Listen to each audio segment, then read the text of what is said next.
Excuse the gloom, but none may know of this meeting.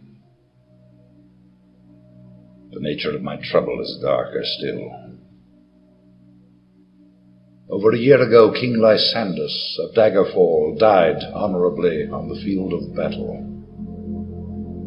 He was as loyal a subject, ally, and friend as you are. I did grieve for him, but his spirit does not rest. With a spectral army, he haunts his former kingdom, crying for revenge. I do not know why a good and loyal man would be so cursed. Perhaps you can find the answer and close the marble jaws of oblivion, bringing peace to his soul. I ask this as your emperor and your friend. I have one lesser request. Several years ago, I wrote a letter to the Queen of Daggerfall. It never arrived. The letter was of a sentimental and personal nature. If you find and destroy that letter, I will be grateful. Now, my champion, rest well this night, for tomorrow you sail for the kingdom of Daggerfall. We awaken and look around the room. Some hours ago, we were in a boat en route to Daggerfall when a storm of supernatural strength boiled over the Iliac Bay like a malefic creature. Our boat was destroyed, but we managed to swim through the churning water to a promontory rock. There we found a cave and escaped the fury of the storm. We had only just lit a small fire when a mudslide sealed us within. Our fear of being buried alive calmed when we saw the corridor leading out of the cavern. Perhaps there is a way out of this cave after all. Once free of the cave, we can begin the Emperor's quest.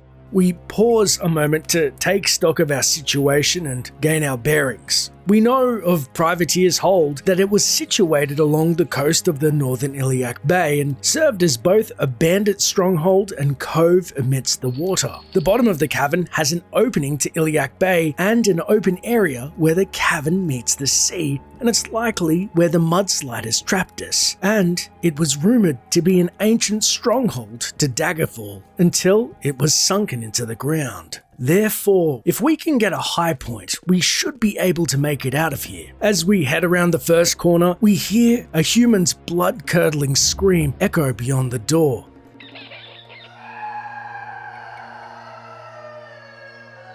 And closer, a rustling and scurrying of small creatures. We reach for our handy bow and realize we've lost it in the storm. As a Bosma archer of some acclaim, this is a considerable handicap. Still, we didn't lose our sword.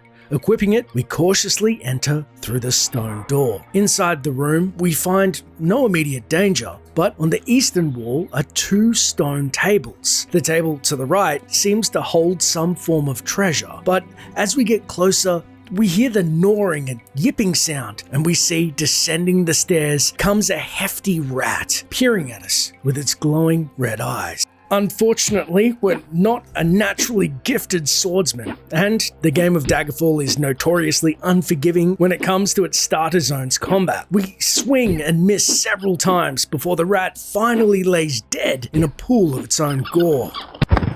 Turning back to the sack and reaching in, we find 16 gold and a root bulb. It's better than nothing, but not the bow that we sorely miss. Heading west, we ascend the stairs and U-turn, moving east down a long stony hall. As we round the next corner, we're met with a bloodthirsty giant bat, and it too chomps down on our extremities, biting hard before we can land a fatal blow. We then round the next corner and hear an odd screeching sound. Entering the large room, we see a table and 2 cages. One looks to be housing an imp. Approaching the wailing winged woe, we realize it's outside the cage. Attacking it with our current weapon is ineffective, and it counterattacks with its own spell. We quickly grab the gold from the second cage and hightail out of the room, closing the door behind us and racing down the hall. Defenseless to its attacks, we peer back around the corner and decide discretion truly is the better part of valor. Inside the next room, we find another furry fiend as a rat attacks us once more.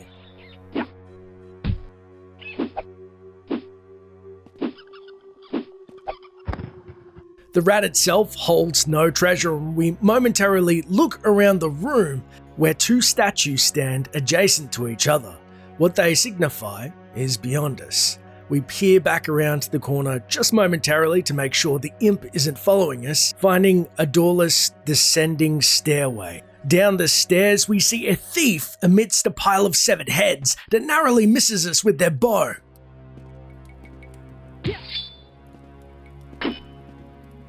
Thief now lies dead amidst the severed heads. On their corpse we find 16 gold, a steel longsword, differing to our iron, maybe it may hurt imps, steel boots, a potion of resist frost, and the chest plate, which we equip, offering a scant form of protection. To the northeast we see a severed head on a pike, as well as 2 gold, a tooth, and a pearl. We take one last look at the poor soul's severed head. Although their deaths, no doubt, are unjust, our mission is for the Emperor. As such, we must keep our focus on the mission at hand, escaping the privateer's hold. Down a further snaking hallway, we see up some stairs another giant bat, yet falls with a single swing of our sword. At the southern end of the hall, we open the door to reveal, behind a table, a single archer. The archer feigns that he's stuck, and as soon as we take a step towards the door, he flings an arrow at us. We know we must breach the gap if we have any chance to survive, but again, we wish we had our bow.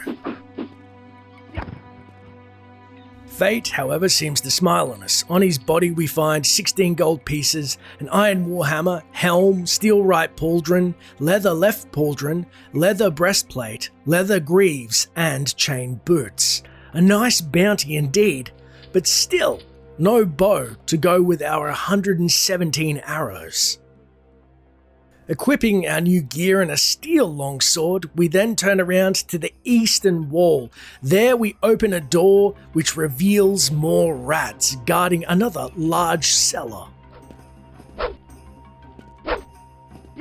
With the rats contended with, we then step back into the room with the archers and realize that there is a door to the northwest. Opening it shows a grand hall. Torches lit are strewn about. There is an ascending stairway up many levels with a chandelier. This must be a throne room or some form of seat of power with many banners adorning the walls. We then see just to the west a lone door. Opening it, we hear a new sound, some type of growling and sniffing. We don't know what it is, but stepping into the next room, we're attacked by a giant bear, blood around its muzzle. We've already wounded it, so there's no way to back it down. Cornered, our only option is to fell the frenzied foe. Unsurprisingly, the bear has no treasure on its corpse. The door to the west seems to be some type of closet, or perhaps where somebody kept a bear. So then we hear that a giant bat had died. Looking to the north and south walls, we don't see any creatures fighting. Yet unmistakably, we heard it. Ascending the steep stairs, we see skulls on top of the lanterns. To the south, a reanimated skeleton stands over a dead bat. Its eyes glowing, it rushes us, and we're forced to defend ourselves. Wounding the skeleton, if such a thing is possible, it screams an unholy sound. It should be noted that the combat in Daggerfall is notoriously difficult versus later iterations of the Elder Scrolls series, where skeletons can be contended with in groups. Here, we're forced to fight for our very life. With the skeleton warrior destroyed, we pick up 8 gold, 13 arrows, and a green shirt. Yet still, no bow. Looking around the large hall, we see that it is definitely occupied, yet none of the other pirates seem to be about. Perhaps the hold is overrun by monsters, or the inhabitants are yet to return. Not willing to take our chances, we look at the throne and see, next to its platform, a switch. We're elevated to the level above. Stepping off the platform, we then take a moment to heal after our previous battles.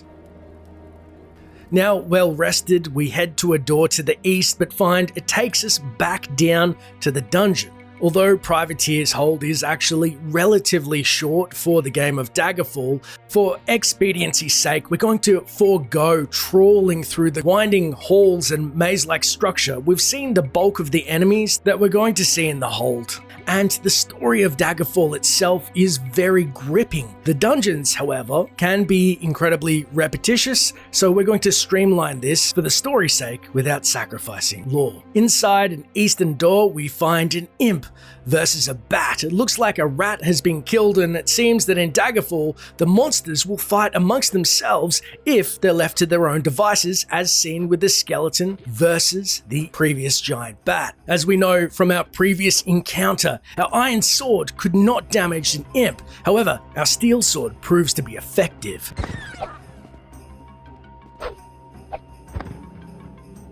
With all the enemies felled, we pick up 3 gold pieces from the imp's corpse on the ground. By a table by the far wall, we find a rat's corpse that has nothing on it, and a stone bench that displays a human skull. There was a door to the west that seemed to lead outside, but curiosity gets the best of us. There seems to be higher ground which will give us a better vantage point if we can get up there. So we head up the hall into the north, contending with another rat.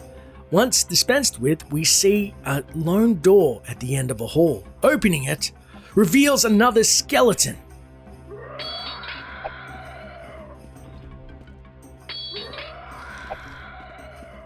We fear we don't have the strength to deal with another undead and head west instead of east, back the way that we came. Now, going into uncharted territory, we find we're at a dead end, and another marauder stands at the end of the room. Luckily, they haven't spotted us, so we attempt stealth, but quickly realize, looking at the different benches, that this is a torture chamber. We move around the eastern side of the wall, trying to get a vantage, and another skeleton pops out of a hidden door. The alerted thief swings at us, but it's too late. The skeleton backing us into the corner gives us little recourse. We dart to the room it came from, finding a cell and a lone coffin. Of course, now the skeleton stalks us down. We then back up, tripping clumsily backwards while trying to fight off the skeleton, our escape via the grate in the room in which we felled the imp in. The skeleton, not willing to release its quarry, stalks us down furiously. We look for its brethren as we pass the door, but thankfully, they're nowhere in sight. And hopefully, our path remains clear. Back at the exit, we dive into the room and slam the door behind us shut. Even without a brain, the skeleton's problem-solving skills are commendable. Giving the skeleton one last look, we dive out of the grate into the night air and the unknown above. In the brisk night air, we look around and realize that we're far from the mouth of the Iliac Bay, and the privateer's hold is well and truly sunken into the ground. Although we've escaped the dark dungeon with our life, we can now embark on our quest by the Emperor to solve the riddle of the enraged ghost and the mystery surrounding King Lysandus' death in Daggerfall. But that's the end of episode 1. Please let me know in the comments if you enjoyed it. I'm going to be making this series as cinematic as possible so you can enjoy the story of Daggerfall without playing it. But as always, thanks for watching, and until next time, Traveler.